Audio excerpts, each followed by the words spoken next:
Landsvirkjun kappkostar að vera góður granni á öllum starfssvæðum sínum. Kristín Linda Árnadóttir, aðstoðarforstjóri, fer yfir hvernig til hefur tekist og hvaða áform eru uppi.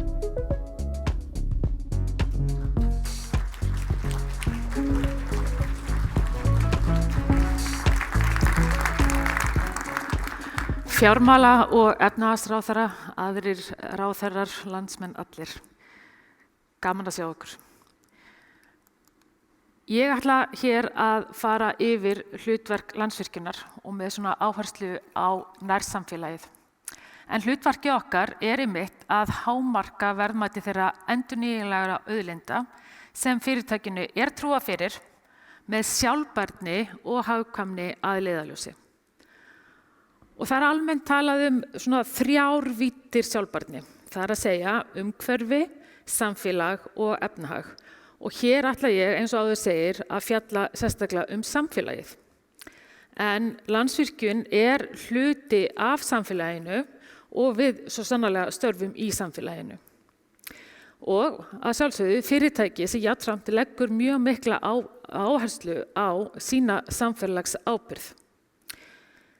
Við rekum orkuvinnslu út allt land og það má alveg segja að þar sé okkar hjarta. Og við höfum ávallt lagt mikla áherslu á að vinna með nærsamfélaginu og vera góður granni. En hvað er það að vera góður granni? Við settum okkur nýverið samfélagsstefnu. Jú, við viljum að nærsamfélagið njóti góðs aðstarfsemi okkar, hvort sem við tölum umhverfi, þar sem við erum að reka virkjanir, eða þar sem við erum að undirbúa ný verkefni. Og við erum ákaflega stolt af því að vera stór skattgreiðandi í þeim samfélögum þar sem við erum að vinna, en Landsvirkjun greiðir 1 milljarð króna árlega til sveitarfélaga, þar sem við erum að reka virkjanir og við erum oft langstæðsti skattgreiðandinn. En það er ekkert síður mikilvægt að vera virkur þáttakandi í þessu samfélagi með því að taka þátt í verkefnum sem skipta nær umhverfið sjálft mjög miklu máli. Við til dæmis leggjum mjög mikla áherslu á öryggismál og þess vegna er alveg sjálfgefið að við erum að vinna með nærsamfélaginu til dæmis eins og í brunavörnum.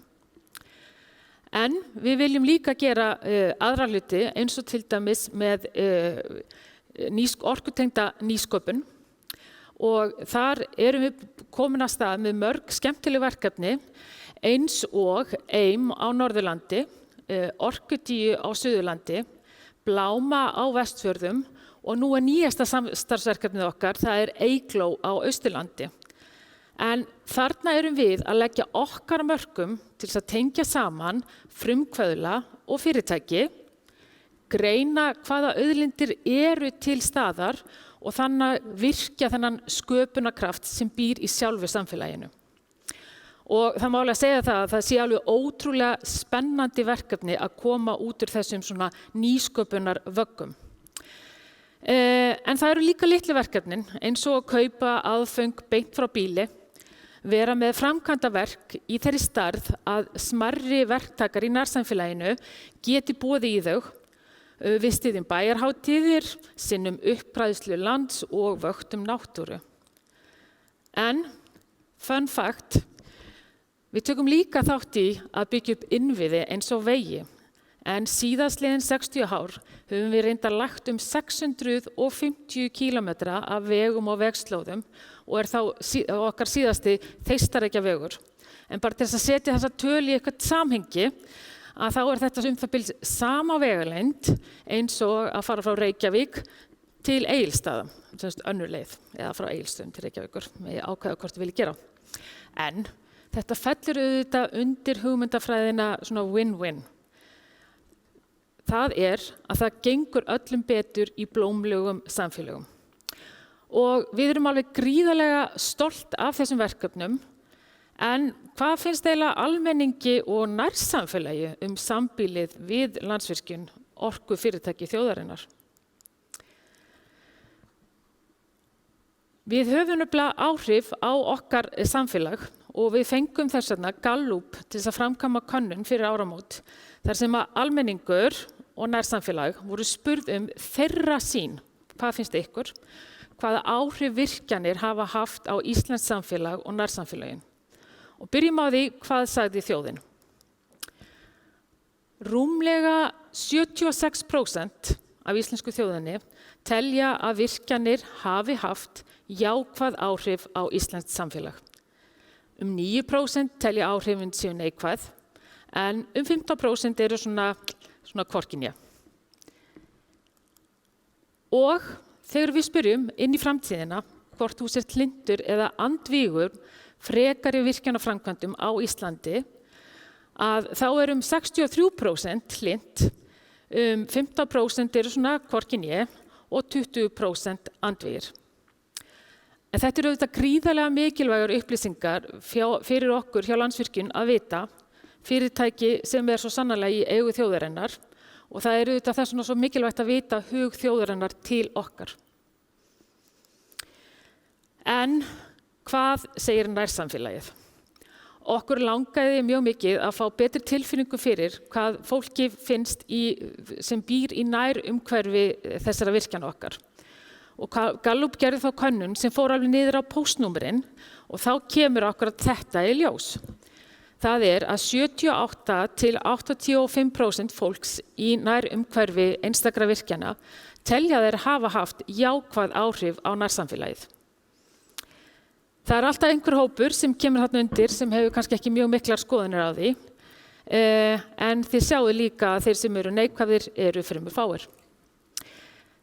En ef við horfum á það, að þá það auðvitað áhugavert hversu fáir í raun telja áhrifin vera neikvæð. Því margar þessar framkvæmdir hafa staðið mjög mikill styrr á undirbúnings- og framkvæmdatíma og oft stór orð látin falla. En þessar niðurstöður hvetja okkur svo sannarlega áfram í að vinna með okkar nærsamfélögum og vera góður granni. Hvað með ferðamennina? Sú saga nefnilega stundum sögð að ferðaþjónusta og græn orkuvinnsla eigi bara alls ekki vel saman. Og ég hafi vonast til þess að þið hafi öll haft tækifæri helgina til þess að lesa nýlega könnunum okkar viðhorf ferðamanna til orkuvinnslu. En það má segja að þær niðurstöður séu ansi afgerandi. 96% ferðamanna, 96, voru jákvæð gagnvart endurnýjanlegri orkuvinnslu á Íslandi. Og jafnframt 96% ferðamanna töldu sig orðið var við orkuvinnslu með endurnýjanlegum orkugjöfum í ferðalagi sínum Ísland. En þá kannski næsta spurningin, voru þessir aðalar bara ekkert að skoða íslenska náttúru? Nei. 73% ferðamannanna töldu að orkuvinnsla með endurnýjanlegum orkugjöfum hafði haft jákvæð áhrif á heildarupplifun þeirra af íslenskri náttúru, en einungis 1% neikvæða. Það þessi rauða lína hérna á endanum. Og rúmlega helmingur ferðamanna segir að frekari orkuvinnsla úr endurnýjanlegum orkugjöfum auki líkur á það heimsæki Ísland aftur í framtíðinni, en 1% óleiklegar. Svo ertu með þarna miðjuna líka. Og þetta eru auðvitað alveg gríðarlega áhugaverðar niðurstöður fyrir okkur. Ef ég dreg þessar niðurstöður saman, þá má vel að segja að Íslands samfélag telji almennt að virkjanir Landsvirkjunar hafi haft jákvæð áhrif á Íslands samfélag. Og þegar nærsamfélagið spurt, þá var það kannski bara enn jákvæðara heldur en þeir sem fjarbúa. Jafnframt erum við ekki með okkar starfsemi að gera annarri mikilvægri atvinnugrein erfitt fyrir, það að segja ferðaþjónustunni, heldur virðist þessu könnun benda til, bara þvert á móti að þá séum við að auka aðdráttarafl. En við verðum líka að hafa það í huga að það eru þetta ekki bara Ísland sem að losa sig við bensín og oljur og auka græna orkuvinnslu, heldur þetta heimsbyggðin öll. Og okkar árangur á þessum vettfangi eitthvað sem við eigum að vera stolt af. Við þurfum líka að huga framtíðinni og við höfum svolítið rætt hana hér í dag.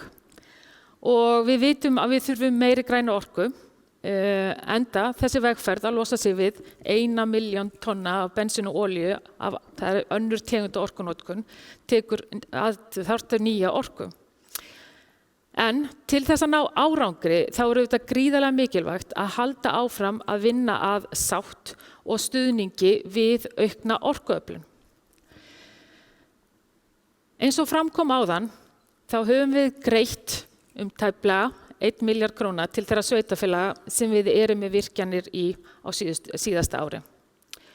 Spurningin þá, það nóg til þess að tryggja áframhaldandi stuðnings nærsamfélagsins við vegferðina framundan? Það mjög mikilvægt að hafa í huga hér að það hefur átt sér stað ákveðinn viðsnúningur á síðustu árum, eins og Rafnar fór mjög vel yfir hérna áðan. Og kakan sem til skiptana hefur bara stækkað. Þannig að við þurfum að hugsa og ráða okkar ráðum hvernig ætlum við að skipta kökunni til framtíðar. Og þá þetta sanngirni lykilhugtak. En við höfum fulla trú á því að stjórnvöld skoðir þær reglur sem gilda skiptingu á kökunni og tryggi þannig að nærsamfélagið fá að njóta sanngjarnar hlutdeildar af bættum hag fyrirtækisins. Og hér auðvitað líka byggðarmál að ræða. Við hjá Landsvirkjun erum þannig tilbúin inn í þessa grænu framtíð, knúna endurnýjanlegri orku og við vitum af þessum könnunum að almenningur og nærsamfélagið telja að starfsemi okkar hafi haft jákvæð áhrif á íslenskt samfélag og jafnframt að við höfum góðan stuðning við áframhaldandi uppbyggingu. Takk fyrir.